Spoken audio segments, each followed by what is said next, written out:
Finfinnee. Amma Finfinnee keessatti raajuun keessa siidaa barbaadu. Siidaa naa dhaaba. Akkuma saambusaa koo akkas qabadhee siidaa tokko naa dhaaba Finfinnee keessatti. Siidaa naa dhaabaa foonaa ta'e.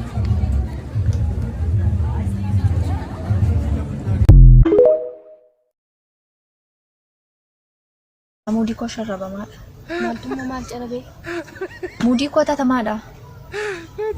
Maaltummaa si jalaa ati maaltu si jalaa badee amma? Haadha sirrii koo miti na jibbisiisaara na geessu. Maal taatee immoo si jibbisiisa? Moobaayiliin koo na jalaati shawashawaa hojjetan.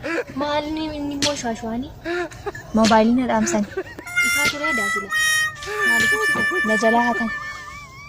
Wayyoo yoomi mootanii maal goota gaa? Naa falaxami jedhanii kiisiin koo moora kana. Maal akkamitti falaxamta giiftii koo abaduu malee?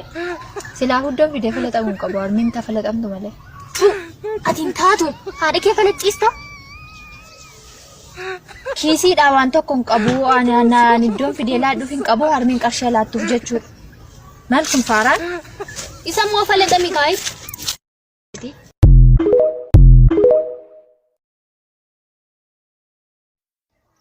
Artisti Sabboontuu Mahammad yeroo keetirra aarsaa goote asiin nuuf argamu feeti hedduu galatoon. Illeen galatooma carraa kana kan nu keessaniif. Jaalalaatu si qabe jechuudhaan dhaga'e. Jaalalaatu na qabe dhugaadha. Eenyu jaalatte? Mucaa tokkoon jaaladde ture. Hedduun jaaladha. Duboo mucaa san akkamitti argatte? Wareegama hedduu kafaleeti. Kan wal harkachuu ni danda'e. Guyyaa dura wal agartan eenyutu dura laale? Guyyaa dura na harka isaatu na laale. Akkamitti si laale? Ija jaalalaa takkaan na laale. Sanboota itti dhiyaatte gaa? Itti dhiyaachuun hin sodaadha. Isaaf galeefi duboo? Illeef na fakkaatti.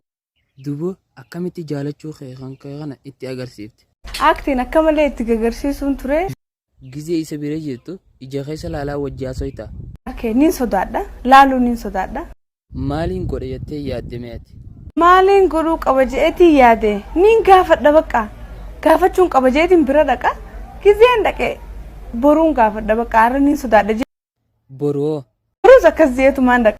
Isaaf galeefi duboo akka jaalaltii isaa mudhii soqtaa jirtu.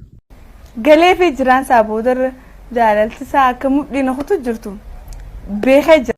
Booda wal agartan gaa? Guyyaa takka wal garre. Jaalala situ gaafate moo isaa si gaafate? Na gaafateen na dursee jechuudha. Akkam jetteen duboo inni si gaafannaan? Yaa boonuu tanumaan barbaada deemaa khayrii dhaga'e jeenitu. Nifin akka siinjusan sirba maal ju'aa fe'ateeti? Milluuni milladhee lala buukadhee dhaamsa ija tootiin onneen toosi matee.